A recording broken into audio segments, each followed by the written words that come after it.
Ju në gjatjeta me që të nderuar. Prej vitesh kam këmbgullur në një tezë timën të cilën disa e kanë konsideruar të tepruar dhe të egzageruar. Cila është ajo? Shqiptarët nuk duhet të jenë spektator të ngjarjeve që zhvillohen në lindjen e mesme. Jo për shkak se ne jemi pjesë e atyre konflikteve, jo, por për shkak se historia na mëson se valët e tronditjeve që nisin në atë rajon gjeografik herët avon mbarin edhe në brigjet shqiptare. Ndonjëherë me vonesë, por thuajse gjithmonë me pasoja. Prandaj kam thënë se të qenurit spektator, së paku pa e njohur mirë lindjen e mesme, është punë e dëmshme për neve shqiptarët. E dobishme për neve është së paku ta njohim lindjen e mesme dhe t'i përcjellim me vëmendje ngjarjet antje. Fokusi im, qëllimi im, motivi im dhe targeti im kryesor ka qenë pikërisht ky, që ta njohim lindjen e mesme sa më shumë në mënyrë që të ruhemi nga ngjarjet e lindjes së mesme apo eventualisht të përfitojmë nga lindja e mesme. Për më shumë se 20 vite e shpjegoj lindjen e mesme në për ligjerata të ndryshme dhe duke mos dash të përsëris vetëm e vetëm sepse kam menduar dhe besoj bindshëm se njohja e lindjes së mesme është në dobi të gjithë shqiptarëve.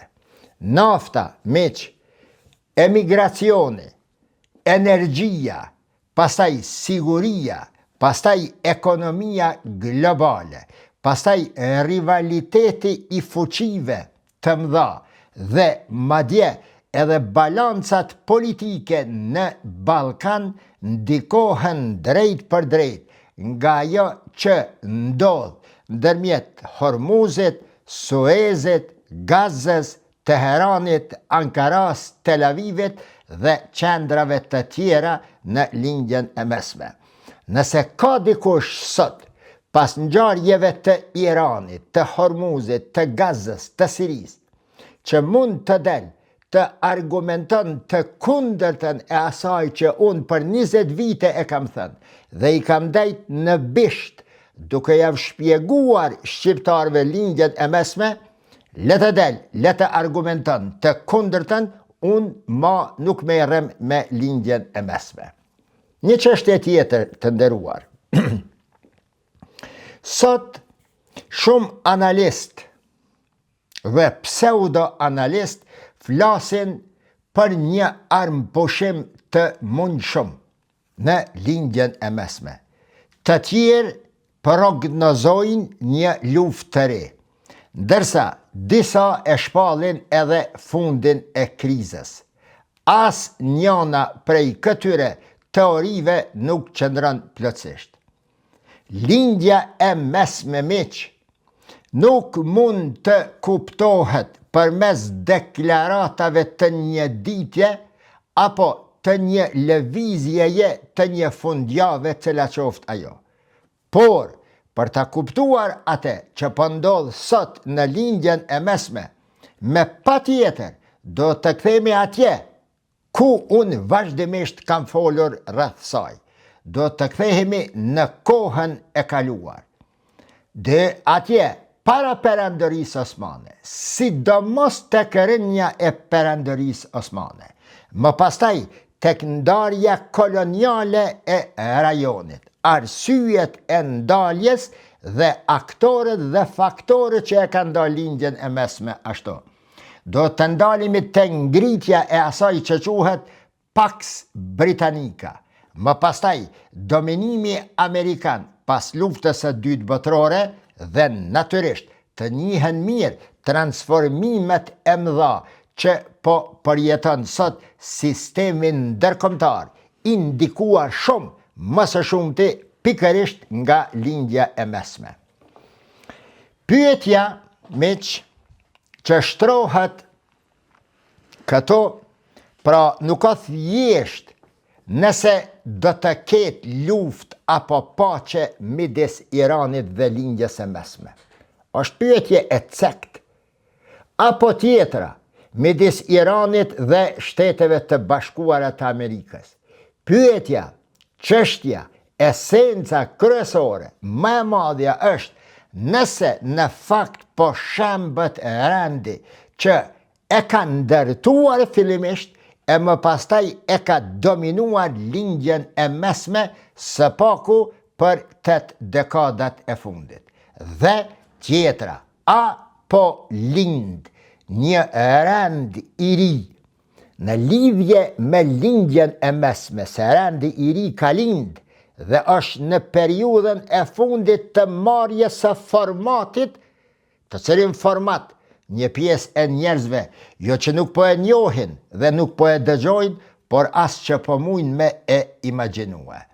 Pra, po merr fund hegemonia tradicionale amerikane.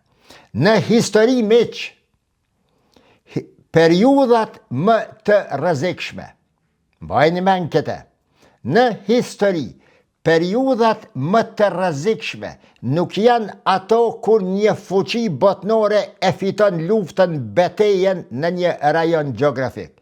Por, më e rrezikshmja është atëherë kur një rend i vjetër vdes dhe një rend i ri sapo ka lindur dhe po konfigurohet përfundimisht.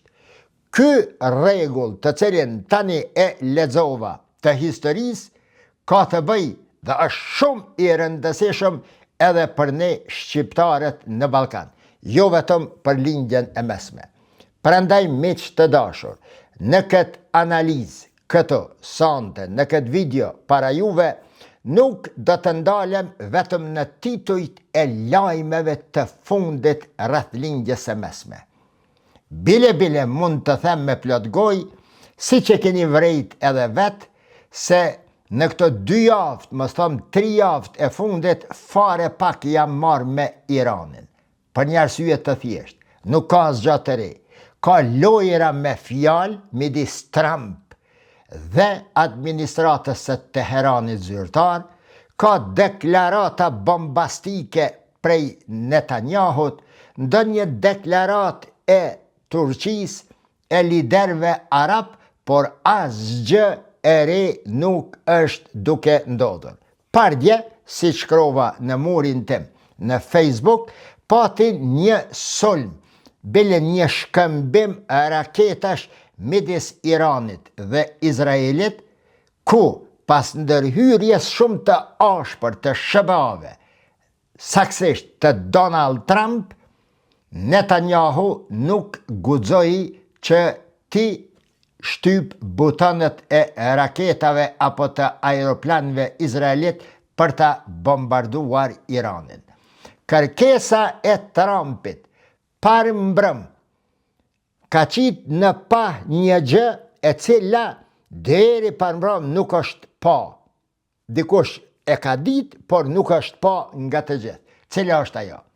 Deri parëmbrëm të gjithë kanë thënë se Netanyahu, Izraeli është duke e dirigjuar SBA-n.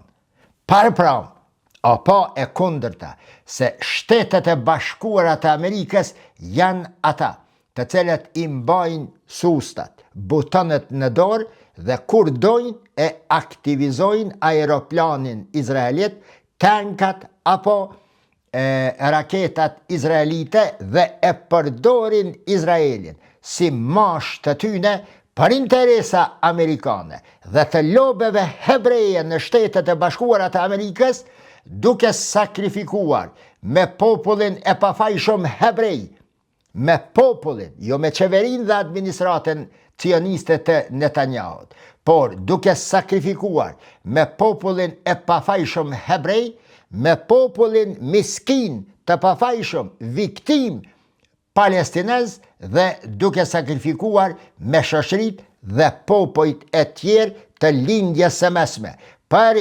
interesa të thella strategjike amerikane e në zemër të këtyre për interesa të lobeve të mëdha që tundin dhe lëvizin ekonominë botnore vetëm e vetëm për interesat e tyre të ngushta. Prandaj miq, sot këto s'ka me folë për krizën në Hormuz apo në Gaza, apo nesër çfarë mund të ndodh ajo, ende është herët të kyqem në to, por atë që dua të them këtu është ndikimi i këtij rajoni përgjatë historisë drejt për drejt në ekonominë, sigurinë dhe të ardhmen e globit e natyrisht drejt për drejti edhe për të ardhmen e hapësirës shqiptare. Ngjarjet e fundit në Shqipëri, unë e kam folë në atë videon, Zvërneci, Sazani, kanali i Korpuzit, ai tjetri, e kam shpjeguar në detaje dhe nga një këndvështrim të cilën ende askush nuk e ka prekur ndër shqiptarët. Se atje është duke luajtur një lojë e madhe, që mesa po shihet viktim po shkon Shqipëria dhe interesat e shqiptarëve. Në vend se të protestohet kundër korrupsionit, kundër qeverisë shqiptare, për të cilën flasin qytetarët e Shqipërisë, se është engulfatur në hajni, në punë të jashtëligjshme dhe në korrupsion, në vend se të ngrisin flamujt e protestës në nga kjo perspektivë, me kësi shkrime, për fat të keq, shqiptarët kanë rë në kurthën e armiqve të Shqipërisë dhe shqiptarëve, dhe po e ngrisin zërin mbase edhe kundër investimeve të huaja, duke i dhënë vetes guximin, që nuk e kanë dhe nuk do të kenë, të përzgjedhin se kush dohet të investoj e kush nuk dohet të investoj. 99% të atyre përzgjedhjeve dhe vendimeve dhe revoltave të cilat janë duke u bë në emën të Zvërnecit e Sazanit, janë konspiracione një dhe leximi jem, shpresoj të jam i gabushëm, janë nxitje nga jashtë kundër interesave strategjike, ekonomike dhe të ardhmës së Shqipërisë dhe të shqiptarëve. Po e përsëriti edhe njëherë një fjali, sepse është e rëndësishme. Mbajini mend një lutem. Kur një rend vdes dhe tjetri ende nuk ka lindur, apo ka lindur por nuk e ka marrë formatin përfundimtar, atëherë lindin krizat më të mëdha historike. Ajo që po shohim sot, të dashur miq, kudo që jeni, në hapësirën shqiptare në Ballkan e jo në diasporë. Ajo që po shohim sot mund të mos jetë fundi i një lufte mes Izraelit dhe Iranit, apo mund të jetë. Mund të jetë në fakt fillimi i fundit të rendit Amerikan në lindjen e mesme, Pax Americana, fundi i saj dhe fillimi i një gare të re midis SBA-ve, Kinës, Rusisë dhe Turqisë, mbase edhe të disa fuqive rajonale për të përcaktuar se kush do të kontrolloj nyjet më strategjike të botës dhe a do ta kenë fuqinë që ato të marrin diçka në dorën e tyre. Prandaj miq, sipas meje, është çështja thelbësore që fshihet pas zhvillimeve të Hormuzit, Suezit, Babul Mandab dhe të lindjes së mesme, çështja kryesore është e ardhmja e fuqive të mëdha, ku a do të ketë edhe në të ardhmen Pax Romana, Pax Otomana, Pax Britannica, Pax America apo ndonjë Pax tjetër. Një ndër gabimet e shpeshta miq dhe të pafalshme që e bëjnë, sërish po them, disa analist në Shqipëri për lindjen e mesme dhe në Kosovë, nëse ka ndonjë analist në Kosovë, është se çështjet po i trajtojnë në hijen e ndodhive të përditshme dhe aty për aty krijojnë opinione të caktuara dhe ato opinione ua transmetojnë publikut. Gabim. Është ma e mira që mund të thuhet për një rast të tillë në Kosovë është karikatura më e shumtuar e së vërtetës së marrëdhënieve dhe politikave ndërkombëtare, në rastin konkret në lidhje me lindjen e mesme. Vje keq mua që herë po detyrohem të thirrem në emnin tim, në vetvete. Mirë po ka njerë po nolna. Në qka me u thirë ne në Kosovë këto? Unë në qka me u thirë dhe në kanë të thirëm.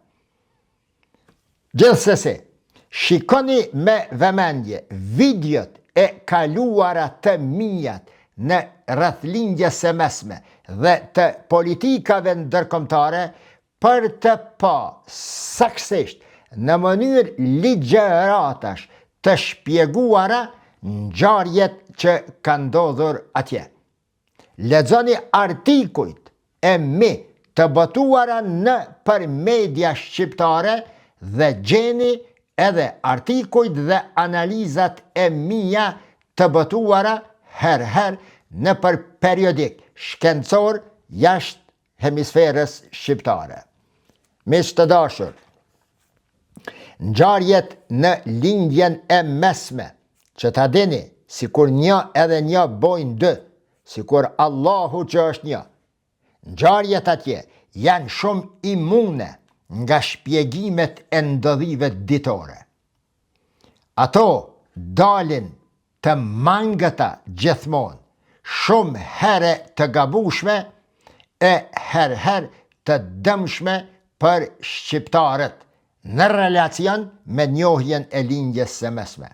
Sepse nuk ka ndonjë rajon tjetër në botë që e tanishmja e tij është 100% e lidhur me projekcionet e së kaluarës së atij rajoni. Andaj, siç thash në fillim të kësaj video, dhe siç e kam përmendur shumë herë në videot, analizat, shkrimet dhe botimet e mia, pa e njohur relacionin historik, zhvillimin historik të ngjarjeve në lindjen e mesme, shpjegimi i tyre në hijen e ngjarjeve vetëm të tanishme, edhe një po them, më së lehti mund të përshkruhet si një karikaturë. Lindja e mesme, edhe më tutje dhe mesashihet deri në ditën e Kiametit, ka për të mbetur nyja më e rëndësishme gjeopolitike e sistemit ndërkombëtar. Si e tillë që ka qenë, është dhe do të jenë, a nuk do të pajtoheshit me mu, të nderuar, se shpjegimi i luftës Iran-Izrael, Iran-Amerik, mjaftohet apo mjafton, është i mjaftueshëm të shpjegohet në formatet i mshoj si mshoj, që ka raketa, që ka ubo? A nuk do të ishit pajtuar kur dihet se lindja e mesme, Irani si një kërthiz shumë e rëndësishme e lindjes e mesme, Gaza, rajonet palestineze, Siria më pastaj, porta e paqes dhe e lindjes e mesme, paqes dhe luftës në lindjes e mesme. Pastaj vendet arabe të gjirit, të cilat janë një pelg i pashtershëm i të mirave nëntoksore, energjetike, pastaj nyjet rrugore, pastaj interesimi i fundit kinez dhe rus. rikthimi i Rusisë. Pastaj interesimi deri në gatishmërinë për të hyrë në luftë frontale i Turqisë me Izraelin për lindjen e mesme dhe ngjarje të tjera, të gjitha këto e bëjnë lindjen e mesme edhe më imune ndaj shpjegimeve të ngjarjeve ditore. Lindja e mesme, miq, është rajoni gjeografik, pika ku takohen 3 kontinente, ku kalojnë rrugët më të rëndësishme tregtare dhe natyrisht ku ndodhen rezervat më të mëdha të hidrokarbureve në botë. Për këtë arsye, pothuajse çdo transformim i madh në sistemin ndërkombëtar ka reflektuar drejt për drejt këtë rajon dhe ky rajon ka reflektuar direkt apo indirekt në ndryshimet e sistemeve politike, diplomatike të gjithanshme ndërkombëtare. Prandaj, njohja e lindjes së mesme dhe shpjegimi i saj do ta banë, do njohje, do lexim të periodikëve dhe përcjellje e vazhdueshme e ngjarjeve atje.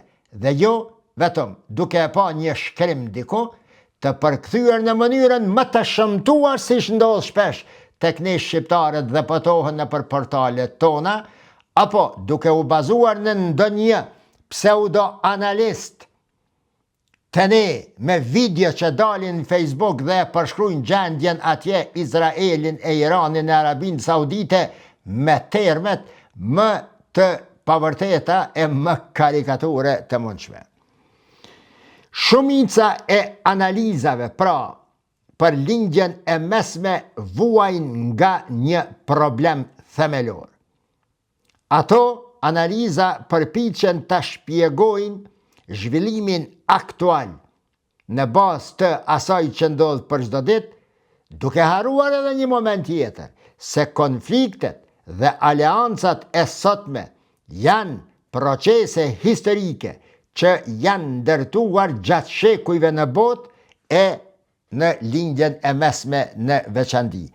As lufta dhe as paqja nuk mund të kuptohen jashtë këtij konteksti të gjerë gjeografik.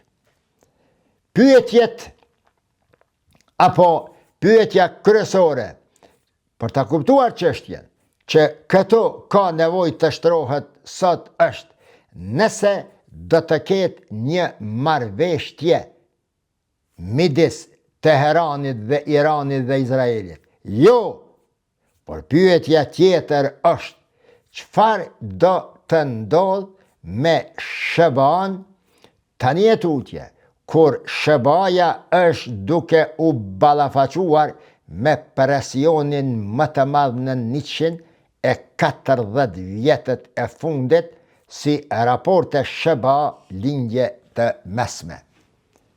Në fakt, një çështje të cilën e përmenda pak më parë, por ja vlen me e përmend për s'dyti është rendi botnor miq, i cili pat filluan lindjen e mesme nga fundi i luftës së dytë botërore dhe që po hyn në fazën përfundimtare. Pak më nalt e përmena Pax Romana, Pax Ottomana, Pax Britanica, Pax Americana, që to do të mundohem të shpjegoj tani.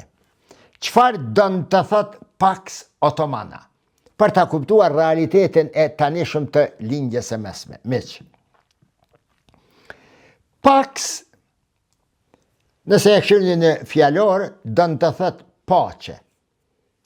Por në kuptim të fjalësh Pax Ottomana, Pax Britanica, don të thot rendi Osman i imponuar një rajoni apo një sistemi të përgjithshëm global politik.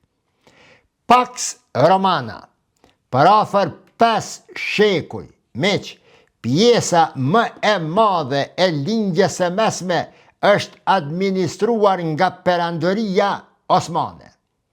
Historian të njohur si Halil Inalcık në Turqi dhe Karen Berkey në Britanin e Madhe argumentojnë fort dhe fuqishëm, si kur të kishin qenë në një zyre apo bibliotek duke shkruar së bashku, se suksesi i gjatë i perandorisë osmane, jo vetëm në lindjen e mesme, është bazuar në jo vetëm fuqinë ushtarake që e ka pas, por në aftësinë e saj si perandori për të menaxhuar diversitetin fetar, etnik dhe kulturor të lindjes së mesme dhe të rajoneve të tjera.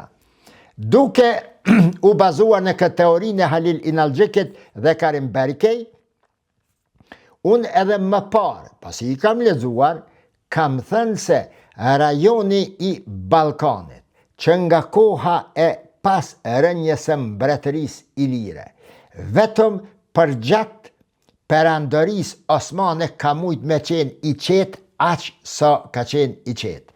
Për shka?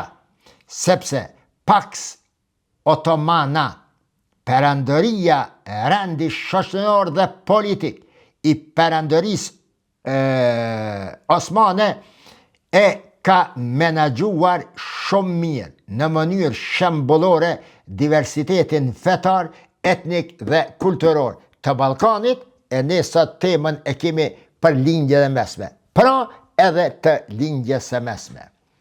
Ky rend shoqëror, politik, i njohur pra si Pax Ottomana, nuk ka nënkuptuar mungesë totale konfliktesh. Jo, thash për aq sa ka mujt me qenë i qetë, kryengritjet në lindjet e mesme, rivalitetet fisnore, luftrat me Persin, arabo-perse, osmano-perse, kanë qenë të zakonshme, por jo në përmasat dhe me motivet të cilat janë sot në kohën e Pax Americana. Megjithatë, miq, krahasuar me periudhat që kanë pasuar, nga pas rënjes dhe shpërbërjes me dhunë të perandorisë osmane, rajoni i lindjes së mesme ka përjetuar një shkallë të lartë destabiliteti deri në përmasat të cilat ne sot po i shohim. Perandoria osmane, Pax Ottomana, ka kontrolluar nyjet strategjike të rajonit, mesdheun lindor, detin e Kuq, gjirin persik, rrugët tregtare ndërmjet Evropës dhe Azisë, dhe për aq kohë sa ky kontroll ka mbet funksional, rajoni ka ruajtur një ekuilibër të paparë në histori përgjatë kohës së perandorisë osmane. Çoroditjet, luftrat, përçarjet, shpifjet, shantazhet, ndarjet fisnore, etnike, medhebiste në lindjen e mesme me të madhe fillojnë, atëherë kur disa fuqi evropiane, duke dashur të dalin ka India dhe arkipelagu Malaj, përqendrohen fillimisht në zotërimin e rrugëve detare të lindjes së mesme, të cilat ishin edhe më tutje nën administrimin e perandorisë osmane. Rënja e Pax Ottomana e perandorisë osmane nuk ishte thjesht fundi i një shteti si që ishte perandoria osmane, por ishte përfaqësimi i një kollapsi të një sistemi të tërë, fillimisht rajonal dhe më pastaj botnor. Ndarja e tokave që ishin nën administrimin e portës së Stambollit. Pastaj administrimi i atyre tokave nga fituesit e luftës së parë botnore. Pastaj ndarja në mënyrën më të shëmtuar të mundshme të lindjes së mesme, shkaktojnë një, siç thash, kollaps të një sistemi 100% rajonal dhe të një sistemi botnor. historiani i njohur David Fromkin, në veprën e tij të njohur A Peace to End All Peace, të cilën e kam në bibliotekën time këto, shkruan duke argumentuar se lindja e mesme, moderne, lindi nga marrëveshjet e fuqive evropiane, pas luftës së parë botërore, por jo duke i marrë për bazë interesat e vendeve, kombeve, popujve, shoqërive të lindjes së mesme, jo duke i marrë për pasë rajonet etnike, fetare dhe të ngjashme, por ndahet pikërisht dhe vetëm pikërisht në bazë të interesave strategjike britanike dhe franceze. Dhe këto, ky historian, David Fromkin, thot se çështjen kurde, palestineze, mbas edhe raportet iraniano-arabe, do të shikuar nga perspektiva e kësaj të cilën sapo e thash. Marrëveshja famkeqe Sykes-Picot e ndan pra rajonin sipas interesave strategjike britanike dhe franceze. Kufijt e rinja as që kishin të bënin me realitetet historike të derjateshme, as me realitetet etnike, as gjatë tjetër, por vetëm sipas interesave të fuqive koloniale. Këto shtete miq, Britania dhe Franca, si dy kolonizator të rinj, Pax Britannica, filloi tash koha e Britanisë në lindjen e mesme. Pax Britannica, kjo kohë e shpërfaq një atmosferë ku grupet etnike dhe fetare shpesh lihen të ndara në atë mënyrë ose të detyruara që të jetonin në një atmosferë konfliktuoze gjithmonë, në mënyrë që ato shoqëri atje, ato shtete, ato krahina, ato autonomi të kenë nevojën vazhdimisht që ta ftojnë ndërhyrjen dhe ta thrasin ndërhyrjen e Britanisë së Madhe. Në këtë kuptim miq, shumë nga konfliktet e sotme që janë aty janë produkte të shekullit 20. Janë trashëgimi të drejt për drejta të periudhës së menjëherë pas rënjes së perandorisë osmane. Pas vitit 1918, siç thash, fuqia dominuese e rajonit të lindjes së mesme mbetet Britania. Sipas Paul Kennedy, Londra kishte dy objektivat kryesore strategjike në lindjen e mesme. Një, kontrollimin e kanalit të Suezit dhe dy, kontrollimin e burimeve energjetike të Xhirit Persik. Këto dy objektiva përcaktonin 100% politikën britanike, që nga dita kur akomodohet aty dhe fillon ajo Pax Britannica e deri në ditën kur detyrohet të tërhiqet për ta lëshuar vendin kujt? Pax Americana, Amerikanëve apo Shteteve të Bashkuara të Amerikës. Në qëtë periudhë sa ka qenë që kjo Pax Britannica miq, Britania e Madhe ka arritur të ruaj një rend relativisht stabil, të them. Mirë po, stabilitetit të cilën e ofron Britania e Madhe ndryshon shumë nga stabilitetit të cilën e ka pas perandoria osmane dhe para perandorisë osmane, perandoria bizantine dhe romake në fillim. Çfarë është dallimi? Tash ju tregoj.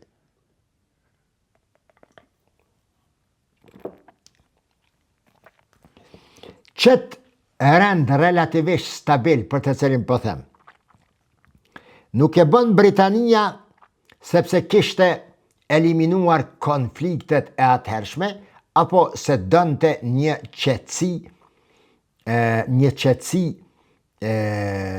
në lindjet e mesme. Por, për shkak se posedonte aftësi dhe fuqi ushtarake dhe ekonomike për t'i menaxhuar sido dhe si është në interesin e saj, vendet e reja të lindjes së mesme, krijohet një atmosferë jo konkurrente midis vendeve të reja arabe, por në të shumtën e rasteve atmosferë armiqësore mes vëllezërve të dikurshëm të një shtëpie, tani armiq ndërvete. Dhe e dini, edhe nga koha e ish Jugosllavis, jo që jeni më të moshuar, e keni dëgjue, edhe masanej veç hini rajonit të lindjes e mesme prej Marokos, të brigjet e Atlantikut. Problem me Saharan, problem me Algjerin, Algjeria problem me Malin, Libia problem me Tunisin, problem me Marokon, problem me ka? Me Egjiptet. Veç lufta shka s'kan bo. Shumë herë po. Pastaj Egjipti, problem për rajonin e Nubës me Sudanin. Në Sudan probleme të vazhdueshme jugu dhe veriu. Pasurit më të mëdha nën toksore të naftës e të në jug atje, e populluar me të krishter lufta qytetare të vazhdueshme në Sudan. Problemi i Somalis, e dini, lufta qytetare, lufta civile e brendshme që ka shkaktuar qindra mijëra viktima. Ndarja e Somalis në Somaliland. Fitimi i pavarësisë së Eritris nga Etiopia që e ndajnë Etiopien që të mos ketë dalje në detin e Kuq. Shkoj më tutje, himi ka kjo pjesa kënej, problemi i Gadishullit të Sinas, problemi i Libanit që e ndajnë nga ajo që e quajt përpara Biladu Sham, Siria e tanishme, krijimi i Jordanis, të cilën e kam shpjeguar si shteti produkt i lemzës së Churchillit. Edhe nëse nuk është e vërtet, në librat serioz të politikave ndërkombëtare, të lindjes së mesme, përmendet rasti i ndarjes së rajonit të cilën sot quhet Jordani. Si është krijuar? Që e qetë Churchilli hartën, ka qenë një koaj ministër britanik për vendet të kolonizuara, për lindjen e mesme, më pastaj bëhet edhe kryeministër.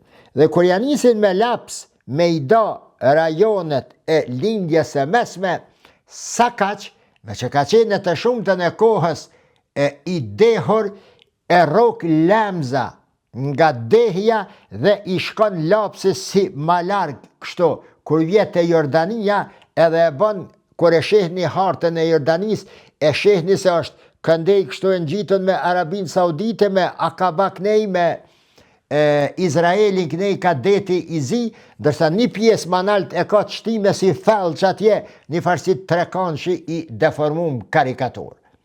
Eshe Sirin, Franca e bje familjen Asadi aty, meq Sirien dhe Libin Franca e konsideron si bashkë dhe Ballkan të vetin, armiqësi mes Siris, Egjiptit, Jordanis.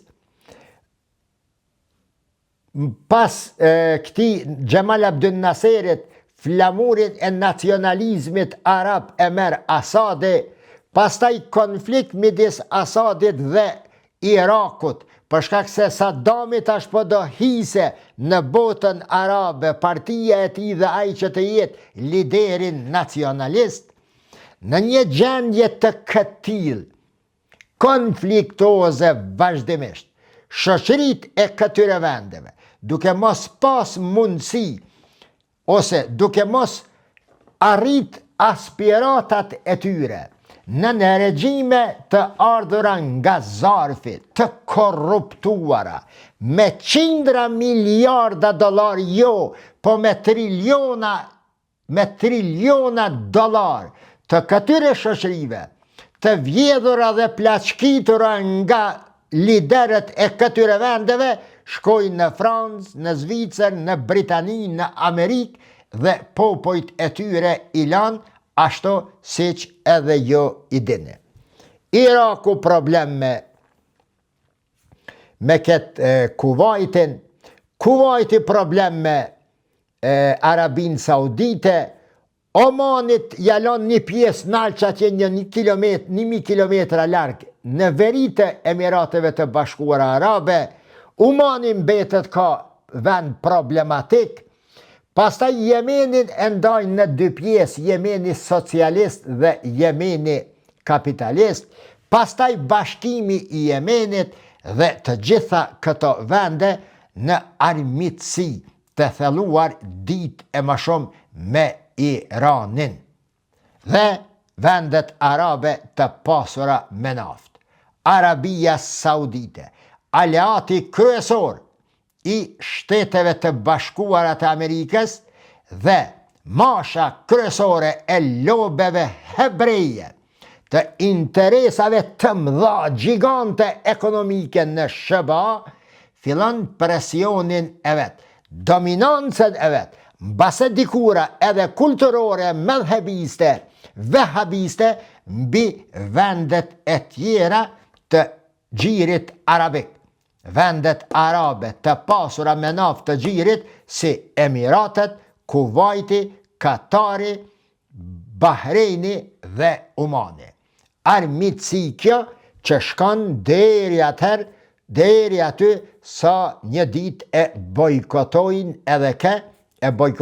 edhe Katarin dhe dojnë me e rënue dhe bankrotue dhe me e zhduk si shtet i pavarur. Ndërhyrja turke e merë nën kontroll, i qanë bazat e veta ushtarake Turqia atje dhe shpëton Katari si një vend që është njohur edhe si një shtet shumë i rëndësishëm, mik i thellë i Shteteve të Bashkuara të Amerikës. Që ky Katar, miq, e që të Emiratet e Bashkuara Arabe, e që kjo Arabi Saudite, për të cilën do që i ceka pak më nalt i përshkrova, që mujnë me hin krejt aty, jo Arabia Saudite kështu, jo ka, jo knej, $400 milion një aeroplan. $400 milion ja jep dhurat Trumpit kur shkoj tash Trump, që i mor $5.1 trilion nga Arabia Saudite, Katari dhe Emiratet e Bashkuara Arabe. Nëse miq, gjendja arabe në kohën e Pax Britannica, dominancës britanike e till është nis, si pas marrëveshjes saj kopikot, dhe e till ka vazhduar deri kur? Deri në vitin 1956. Për t'i lëshuar rrugës tash Pax Britannica, Pax Americanës. Në viti 1956 përfaqëson një nga momentet më të rëndësishme në historinë moderne të lindjes së mesme. Shka është? Gjemal Abdel Nasser e nacionalizon kanalin e Suezit, e merr prej kontrollit britanik. Shkandod, e kum shpjegue 2 herë në video të zgjeruara, Britania e Madhe, Franca dhe Izraeli e ndërmarrin atë operacionin e njohur si lufta tripalshe dhe e sulmojnë Egjiptin. Por, kësaj radhe ndodh diçka e papritur që Britania, Franca dhe Izraeli as që e kishin imagjinue. Presidenti atëhershëm amerikan, Dwight Eisenhower, ndërhyn ashpër, refuzon që ta mbështet operacionin dhe i drejtohet Londrës, sidomos Londrës, por edhe Parisit me kërcënimin më serioz, se do t'i gjunjëzoj ekonomikisht nëse nuk e ndalin luftën dhe nuk kthehen prej nga kanardër. Historianët e lindjes së mesme e konsiderojnë këtë moment si fundi simbolik i perandorisë britanike, jo vetëm i ekzistencës britanike në lindjen e mesme, por fundi, momenti kryesor simbolik i përfundimit të perandorisë britanike, që ka qenë një perandori në të cilën dielli nuk ka perënduar kanë thonë, se që madhe, dhe fillimi i dominimit amerikan në lindjen e mesme. Çfarë ishte arkitektura e Pax Americana tash? E paqes amerikane në lindjen e mesme? Miq, pas vitit 1945, që shtoj vllaznia jonë atje në Shqipni, 45, unë nuk e di për shka nuk thojnë 40. SBA-ja ndërton një sistem të ri, krejtësisht të ri në rajon. Ky Zhigniew Brzezinski, e dini, edhe Henry Kissinger e mbështesin sistemin e ri, tani, ndryshe nga Britania e Madhe, ndryshe nga perandoria osmane, Amerikanët tash sistemin e ri në 3 shtylla. 1. Siguri energjetike. 2. Prani ushtarake aty, si kur të ishin velajete ose shtete amerikane dhe natyrisht aleanca krejtësisht të reja rajonale, krejtësisht ndryshe nga që kanë qenë në kohën e Pax Britannica. Në qendër të këtij sistemi të ri që e imponon Pax Americana kanë qenë kush? Marrëdhëniet e Arabisë Saudite dhe mbrojtja e rrugëve energjetike, të cilat rrugë i lihen në menaxhim tërthorazi Arabisë Saudite, e që Arabia Saudite me naftë duke paguar dhe duke ofruar edhe rajonin geografik të vetin, shtetin, tokën e vetë, bëhet vendi me bazat ushtarake amerikane më të rëndësishme në botë pas Gjermanisë. Për dekada me radhë miq, që ky model funksionon, shkon dyqysh. Megjithëse që shkonte, ishte një farë paradoksi aty. Cili është paradoks? Ekonomia natyrisht kërkonte stabilitet, ndërsa industria e naftës kërkonte ndërhyrje të jashtme. Një farë karabëthje, me thonë, më falni shprehje, një farë ndërthurje e çuditshme. Shiqoni, na juve po ju majmë, ju na keni thirrë me ju sigurue pej armiqve të jashtëm. Kush armik? Arabia Saudite armik Katarin, armik Emiratet, armik Jemenin, Huthit atje, armik Iranin, armik edhe Egjiptin mundet me bo problem nesër, armik kundër Algjeria armik i Libis, edhe gjana të tilla. Ne ju nimojmë, mirë po, nafta e juj do të jetë ajo që neve na pajton mes vete, e në munges të saj edhe na hidhëron mes vete. Shkojmë më tutje, në vitin 1948. Themelimi i Izraelit ndryshon rrënjësisht çdo gjë, çdo dinamik të rajonit të lindjes së mesme. Sipas historianëve të njohur Ben Morris dhe tjetrit Avi Shleim, Izraeli nuk ishte vetëm një shtet i ri që po krijohej aty, por ishte një transformim i gjithë ekuilibrit strategjik në lindjen e mesme dhe në planeten e tokës. Luftrat e viteve 1948, 1967 dhe 1973 midis Arabëve dhe Izraelit krijojnë një rend të ri, ta quaj sigurie, sipas nevojave, kërkesave dhe interesave amerikane, që vazhdon të ndikoj rajonin e lindjes së mesme deri kur? Hajde mu ishim e ditë. Po i vallahi deri në qëtë moment kur une jam të fol me juve. Atë që e shihni pra sot në lindjen e mesme, hajde nëse nuk keni kohë, nuk është pasioni juve, profesioni juve me lexue historinë prej Pax Romana, deportimi perandorisë romake atje, pastaj përpara deportimi i Aleksandrit të Madh, pastaj Persia e Madhe që ka deri te tokat shqiptare, Greqien e këndej. Hajde, së paku do të kuptuar shumë mirë nga dita e krijimit të Izraelit, sepse edhe vetë këta hebrejt, historian, Avishlejm, këshërën e kush është Avishlejm edhe Benny Morris, vetë e thonë se krijimi i këtij vet i shteti bën transformimin të gjithë ekuilibrave strategjik në lindjen e mesme dhe gjithandej në botë. Tash miq, çka ndodh?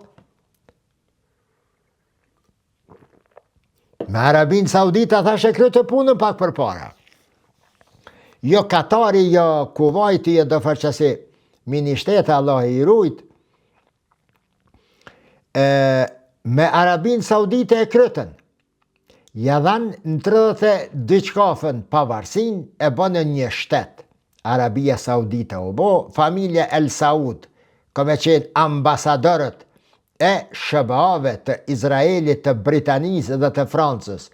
Aty, pasonije me pas me hangër e me pije, me miliarde e miliarde mu vesh, e me vozite dhe kere, makinat të arit. Sa të keni qef, ka me pasën, por ti dosh me e krye punën. Pyetja është, pse familjes El Saud ja dhanë qëto prioritete dhe e bënën qysh njifët sot familja El Saud, e nuk ja bënën sherifit të Mekës, sherif Husejnit, ai irakiani, që e ka pas në kontrol një kohë edhe rajonin e Mekës edhe Medines, që lidh marrëveshje me britanikët për ta largu perandorin Osmane e si kompenzim që ta krijon mbretërinë Hashemite. Jo që kjo Hashemite të Jordanisë është sot. Për shka ati nuk ja dhanë dhe për shka ja dhanë familjes El Saud. Përgjigjen une nuk do të jap, jo jepeni në komente në këtë video. Shkojmë tutje miq. Tash, masi u kry puna me Arabinë Saudite, Izraeli bëhet aleati më i rëndësishëm strategjik i SBA-ve në lindjen e mesme, paralel me aleatin e parë strategjik, më i rëndësishme, Arabia Saudite. Arabia Saudite me dishka tjetër, Izraeli me dishka tjetër, por që të dy paralelisht ishin dy shinat e hekurudhës amerikane për televizor si pas interesave dhe si pas modelit Pax Americana në lindjen e mesme. Çka ndodhi më pastaj? Po shpjegojmë atë që për ta kuptuar jo të sotshmën e lindjes së mesme. Ndodhi kush? Revolucioni islamik në Iran. Ngjarja që e ndryshon rajonin, e godet ashpër, i ndryshon objektivat, strukturën, është pikërisht revolucioni iranian i Ayatollah Khomeinit. Në fakt, Irani kishte filluar të ndryshonte matematikat e lindjes së mesme edhe në vitin 1951, kur zgjidhet Mohammed Mossadegh, i fiton votat në Iran, kryeministri i Iranit. Ju kujtohet që e kam shpjeguar këtë histori, kur kam folë për Khomeinin, Turkia, në France, si është kthy atje. Fenomeni i pazbuluar deri sot. Dhe nuk më mërmenja se kom e mujt me e zbulu kush edhe për 300 vjetë të tjera. Sho është puna e historisë e Homeinit? Irak, Turki, Francë, Andej, Stambol, Bursa, qysh dërgohet qysh nxirret prej Burgit, prej Teheranit, qysh shkon aeroplani i mitit turk në ku me e marrën, do më thonë, një histori e çuditshme. Mos dal prej temës, e shiqoni atë vend.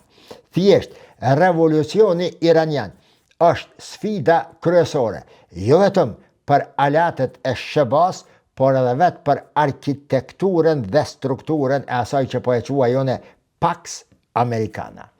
Nga i moment, Irani pra shndrohet në qendrën kryesore të rezistencës ndaj rendit Amerikan në lindjen e mesme. A mundi me besu me që se jo 444 dit iraniant i kidnapojnë. E kidnapojnë ambasadën amerikane dhe nuk din do këtë 66 diplomat amerikan aty, 444 dit ka pas negociata, njëre Carteri, tani bje Carteri, tani bje Reagani, sikur tash Irani që është duke i imponu politikat amerikane në përbot, e ja ka nisen edhe